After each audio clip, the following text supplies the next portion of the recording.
పెళ్లి కాకుండా నిమ్మలం కదా వచ్చేదా మరి ఏమక్క ఎవరెవరెవరో మన రైలు డబ్బా కొట్టినట్టు శంకర్పాలకి వెళ్ళి శవాళ్ళు పోయినట్టుంది శంకర్పాలకి వెళ్ళి వికారాబాద్ పోయినట్టు రైలు డబ్బా వచ్చినట్టు వస్తూనే ఉన్నదేమంత ఆడవిల్ల ఆ వస్తం లేదు తావే లేదు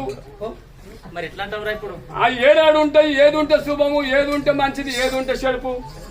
అంటావు చెప్పాలక్క అరే నేను పిల్లలు చేసుకుంటా నువ్వు అడుగురా నేను చెప్తా మళ్ళా చెప్పక్క అక్క నువ్వు పరిచయమన్నావు ముండిసిగా అన్నావు మాడన చూడి అన్న మాడన చూడుంటే ఏమవుతుందక్క మాడన చూడు ఉంటే ఇప్పుడేమో బ్యాగులు అయినాయి టిఫిన్లు అయినాయి చేతిలో పట్టుకొని పోతున్నారు ఇప్పుడు ఇప్పటిదాకా కొంతమంది ఇప్పుడు ఎత్తుకొని పోతుండొచ్చు కూడా రొట్టెగా ఎత్తుకొని పోతుంటే అక్కడ ఏదన్నా జారి కింద పడితే అది నెత్తి మీద ఉంది బరువు కోపని అంటారు బరువు కోపని పోరి బాగుండదు నాకైతే బాగుండదు కానీ అక్క ఇంకోటి ఏమన్నావు చిగురు తుప్పాలన్నావు ఇక చిగురు తుప్పలు ఉంటే ఏమైతాయంటే నా లేక ఇప్పుడు ఒక నూనె డబ్బా తెచ్చి పెట్టామనుకో గాలి కొట్టాలి కదా గరగర గరగర దిగుతూనే ఉంటాం ఏమంటుంది అంటే ఏం రా మళ్ళీ అయిపోయినానికి వాళ్ళ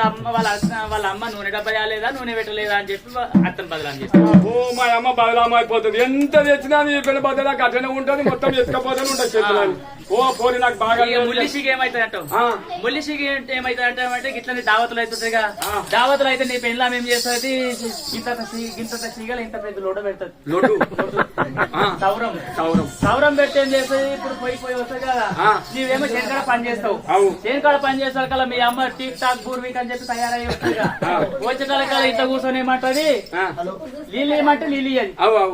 లీలు ఏమంటే లీలి